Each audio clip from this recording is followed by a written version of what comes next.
Paz do Senhor, amados, estamos aqui mais uma quarta-feira para compartilhar a palavra do Senhor. E o texto que eu gostaria de meditar com vocês hoje está em 2 Coríntios, capítulo 12, quando o apóstolo Paulo fala sobre o espinho na carne. E eu quero ler a parte do versículo 7 e seguintes, que diz assim: E para que não me ensoberbecesse com a grandeza das revelações, foi-me posto um espinho na carne, mensageiro de Satanás, para me esbofetear, a fim de que não me exalte.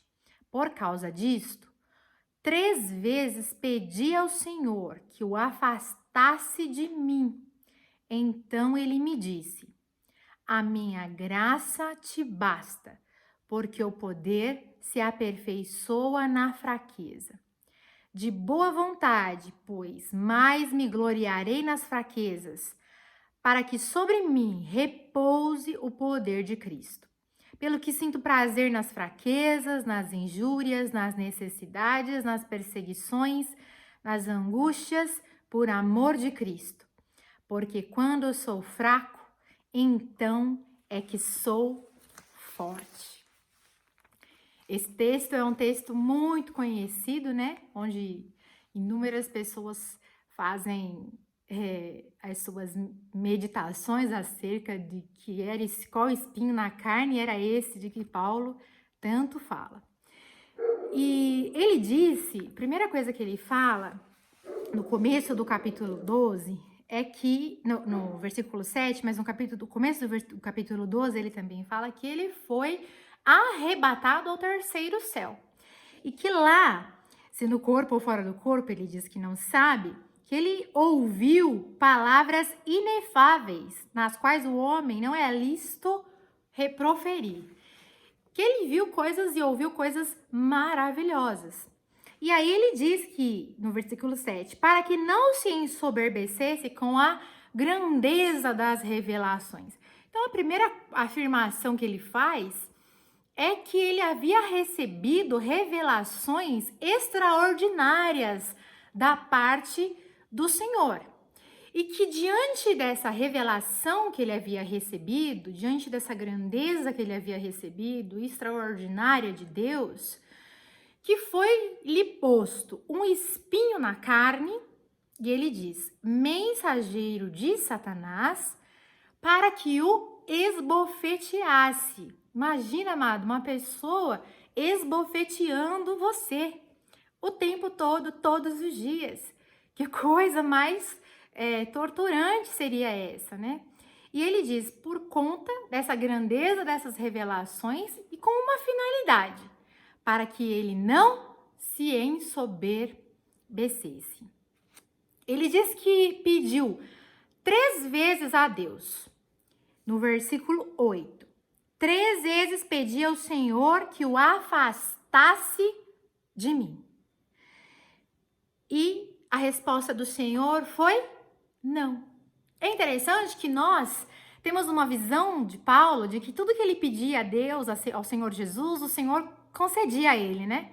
Até mesmo por conta dele ser o apóstolo tardio, do chamado dele, do poder que Deus realizava na vida dele, das revelações a ele, parece que a oração dele era mais eficiente que a nossa e que o Senhor, aquilo que ele pediu, o Senhor concedia.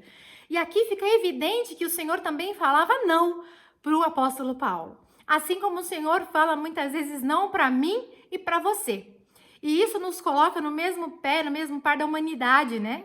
E nos mostra o tanto que o apóstolo Paulo era comum como eu e você e o quanto nós podemos ser úteis, assim como o apóstolo Paulo foi, para que nós não venhamos nos acostumar. A resposta de Jesus para ele foi qual? A minha graça te basta, porque o poder se aperfeiçoa na fraqueza. E aí vem todo quanto é tipo de pregação acerca de que espinho era esse.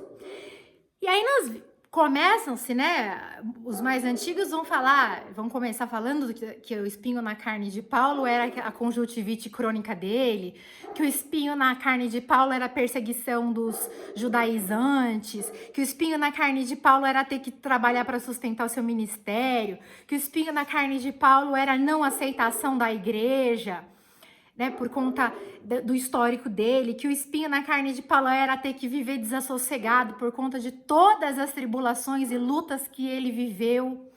Então, vão dar inúmeras características aí para esse espinho da carne de Paulo, tentando justificar ministerialmente esse espinho, ou então falar que era esse problema dos olhos que ele tinha.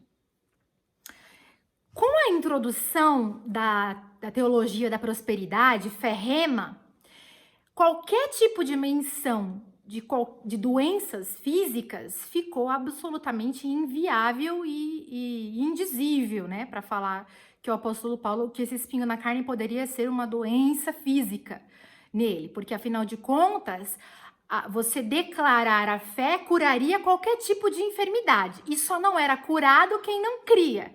Então, se o apóstolo Paulo tivesse qualquer doença, isso seria incompatível com a fé que ele professava. E aí, como é que ele poderia orar para que alguém fosse curado se ele estava doente? Então, isso é inadmissível, seria inadmissível para aqueles que pregavam, né? Ali na década de 80, começou aqui no Brasil essa questão da ferrema, teoria da prosperidade, né? E eles não admitiam de forma alguma falar que o apóstolo Paulo, então, era cometido que esse espinho na carne poderia ser qualquer tipo de doença física. Então, que esse espinho poderia ser algo que ele gostava, imagina. Que esse sofrimento era algo que ele gostava, como se fosse uma lepra que ele alimentava nele mesmo. E que se fosse uma doença, seria uma falta de fé do apóstolo Paulo. Imagina, gente, que tipo de insanidade imaginar uma coisa dessa. Como curar alguém se ele seria doente? É como se o dom fosse uma virtude humana, né? Como se o dom que eu tenho fosse algo porque eu sou merecedora ou porque eu tenho algum talento e, portanto, eu tenho dom segundo a minha virtude, e não algo gracioso da parte de Deus para mim, e não algo que Deus deu imerecidamente para mim. E nós começamos a vincular o dom como algo que o homem merece por conta do seu comportamento adequado. Começa a realmente fugir do contexto da graça, fugir daquilo que Jesus ensinou e querer justificar as condutas humanas no seu próprio merecimento. Então, de forma alguma. E muito menos aquelas teorias que apontam que o apóstolo Paulo, então, teria alguma doença psicológica. Ou que o apóstolo Paulo teria alguma doença afetiva. De forma alguma, uma pessoa que trata a vida da forma que ele tratou, falando da forma que ele falou, seria totalmente incompatível, né? Então, não nos importa saber qual era esse espinho, nos importa saber que havia um espinho permitido por Deus para que o apóstolo Paulo não se ensoberbecesse com a grandeza da revelação que Deus havia lhe dado, que o Senhor Jesus havia lhe dado. E eu quero que você saiba, que você perceba algo extremamente importante para a sua vida e para a minha. Todos os homens que contribuíram para a palavra do Senhor, em toda a Escritura, tiveram que viver em fraqueza. Todos eles. Todos. Vai ver lá José do Egito, vai ver Abraão, vai ver Moisés, vai ver Jacó, vai ver Jó, né? Todos eles tiveram que viver em fraqueza para que não se ensoberbecessem através daquilo que Deus estava fazendo na vida deles.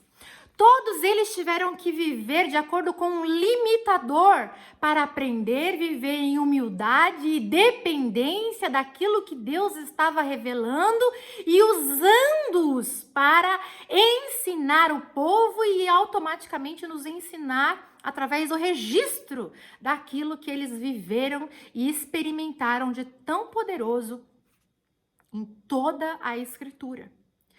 Todo homem que se divorcia disso, todo homem que experimenta através da sua virtude, que experimenta através da própria força, do seu próprio esforço, ele pode até mesmo chegar onde ele quer, através dessa fé obstinada que chega onde determina, né?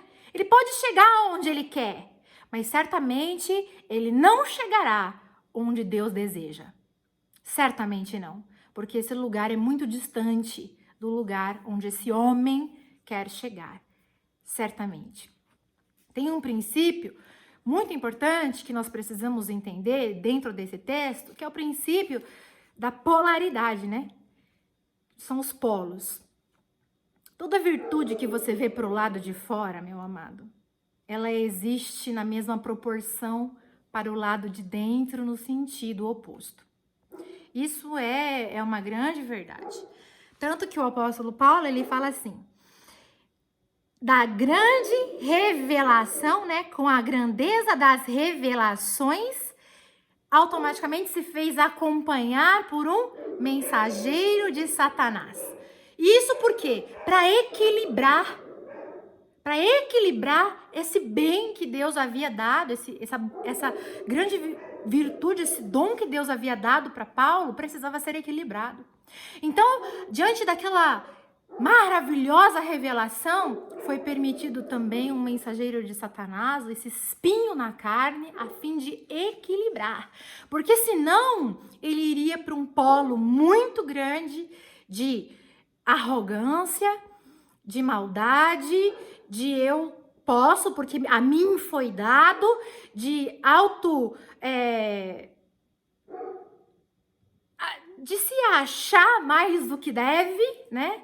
De, para mim, Deus conferiu mais do que aos outros réis mortais, e aí nós veríamos uma grande desgraça. E isso é tão revelado para a nossa vida, que você vê na política. Se você dá um pouquinho de poder para a pessoa na política, você vê as barbaridades que ela comete. Se você dá um pouquinho de poder para a pessoa financeiramente, você também vê as barbaridades que ela comete. Quanto mais uma revelação divina, se você dá a ela sem que você coloque um freio, também você vai ver barbaridades serem cometidas. Portanto, todo homem que viu a manifestação de Deus de forma suntuosa, ele viveu em fraqueza. Todos eles, sem um sequer escapar. Por quê? Se o homem não vive assim, se não há um espinho na carne para limitá-lo, ele se transforma em diabo. Tanto que o querubim se transformou no acusador. Não foi assim que aconteceu com Lúcifer? O anjo da guarda, querubim, maravilhoso, caiu diante de tamanha grandeza, porque ele quis ser mais do que Deus e ele se transformou no grande acusador da nossa alma. Então, meu amado, sem essa graça maravilhosa do Senhor na nossa vida, e que ela se manifesta, ela se revela na nossa fraqueza, não tem graça, né? A graça de Deus, ela é acompanhada sempre da fraqueza. Ela é exteriorizada através da sua consciência de que quando eu sou fraco, aí é que eu sou forte.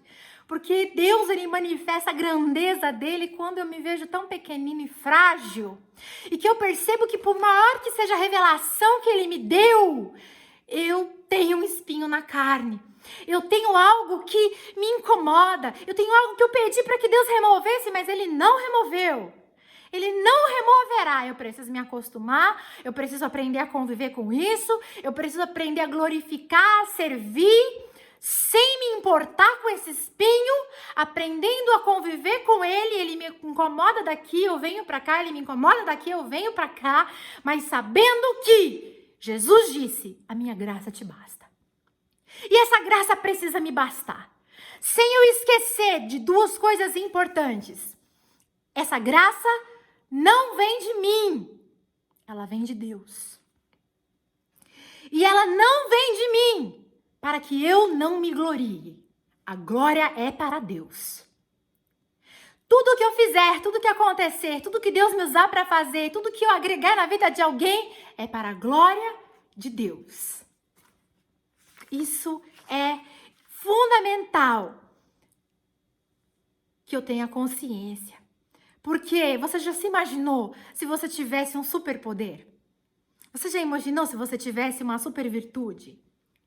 Se você fosse dotado de um dom especial, sei lá, se você pudesse transformar as coisas, se você pudesse voar, se você pudesse, não sei, se você fosse um super-herói, né, dos desenhos dos nossos filhos que a gente vê, se você já imaginou se você tivesse esse talento? Eu vou te fazer uma pergunta, será que você ainda essencialmente seria bom?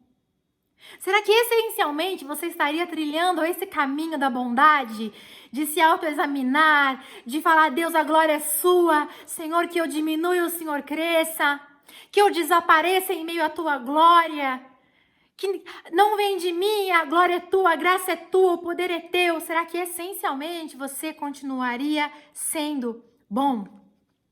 Com as mais pequenas revelações, com um pouquinho de poder, as pessoas se corrompem. As pessoas se perdem. E isso eu acho interessante que eu vejo algumas pessoas, né, dentro da igreja, que elas começam a ficar tão assim, achando que elas são mais santas do que as outras, né, mais poderosas, mais escolhidas do que as outras, que elas começam a falar delas mesmas na terceira pessoa. Você já viu isso? Que elas começam a falar delas mesmas como se elas fossem uma outra pessoa. Vou dar um exemplo. Elas estão tão santificadas que elas começam a falar assim, vou dar um exemplo de mim, como se a pastora Thalita, ela gosta disso. Não porque a pastora Thalita, ela foi orar pela fulana, ela não é mais, não sou eu, é a pastora Thalita. Cai na real, meu irmão. Cai na real, você tem um espinho na tua carne. E se você não tem um espinho na tua carne, você é o espinho de alguém. E isso é muito pior. Isso é muito, muito, muito pior. Então é melhor que você tenha um espinho na carne e que Deus tenha permitido esse espinho na tua carne e que seja um mensageiro de Satanás para te esbofetear, a fim de que te constranja, a fim de que você não venha se ensoberbecer da grandeza das revelações que Deus te deu. E sabe qual é uma das grandezas das revelações? Uma grande revelação é você ter consciência acerca do seu pecado. É você ter consciência de que você é carecedor da graça dele. É você ter consciência de que você é mais um daqueles que ele escolheu para fazer a diferença nessa terra. Isso é uma revelação muito poderosa. Agora, se você não tem amado, você certamente é o espinho na vida de alguém. E isso é tenebroso, tenebroso. Você precisa experimentar a graça de Deus e isso vai acontecer através da sua fraqueza. Vou te dizer uma coisa. É muito melhor você ser esbofeteado, mesmo que diariamente, seja lá por qual espinho for, mas experimentar a grandeza dessa revelação de Deus, experimentar na tua fraqueza, Deus se aperfeiçoando dentro de você, se fazendo forte na tua vida, te mostrando que Ele te ama, que em cada detalhe Ele está cuidando de você, que mesmo em meio a tuas dores, Ele é o teu Senhor, o teu Consolador, o teu Redentor. É muito melhor ser esbofeteado assim do que experimentar a sabedoria humana, experimentar todo o conhecimento humano, não ser esbofeteado, mas não experimentar a graça, não experimentar a glória de Deus e não ter um espinho na carne. Mas passar por essa vida sem ter experiências insondáveis, indizíveis, como o apóstolo Paulo teve com Deus. Portanto, pague o preço que for. Pague o preço que for. E mais do que isso, ter a satisfação de ouvir o que eu vou lhe dizer que Jesus disse para o apóstolo Paulo. a minha graça te basta. Porque o poder se aperfeiçoa na fraqueza, de boa vontade, pois mais me gloriarei nas fraquezas. Aí o apóstolo Paulo começa a dizer, né? Depois dele ouvir isso de Jesus. É como se você estivesse ali pedindo, Deus me tira isso de mim. Deus, aí Jesus para e fala para você, a minha graça te basta, filho. Porque o meu poder se aperfeiçoa na tua fraqueza. Aí você para tudo.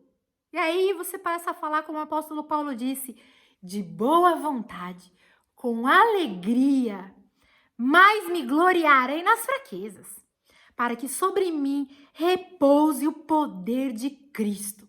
Aí ele começa a dizer, eu sinto prazer nas fraquezas, nas injúrias, que a igreja estava falando dele aqui, ó, nas necessidades, nas perseguições dos judeus atrás dele, nas angústias da alma dele para com ele mesmo, por amor de Cristo. Porque quando sou fraco, pensa que ele não sentia dor e fraqueza? Então é que sou forte. Sabe, quando você achar que, ai, tô fraco porque tá tudo me doendo e esse espinho tá me rasgando. O Senhor disse, minha graça te basta. E o meu poder se aperfeiçoa na tua fraqueza. Então diga como o apóstolo Paulo, eu vou sentir alegria nisso tudo. Porque eu tenho certeza que o Senhor vai cumprir em mim e aperfeiçoar em mim a tua vontade. E aí, eu vou te dizer, você não precisa procurar o teu espinho, viu? Porque o teu espinho vai te achar, você pode ter certeza. E você também não precisa procurar a fraqueza. Tem gente que fica caçando fraqueza. Porque a fraqueza existe em você, assim como ela existe em mim. Essa maravilhosa graça do Senhor, favor imerecido, né? Ele escolheu nos amar, amados. Não tem nada que você faça, nada que você faça que vai justificar esse amor de Jesus na sua vida.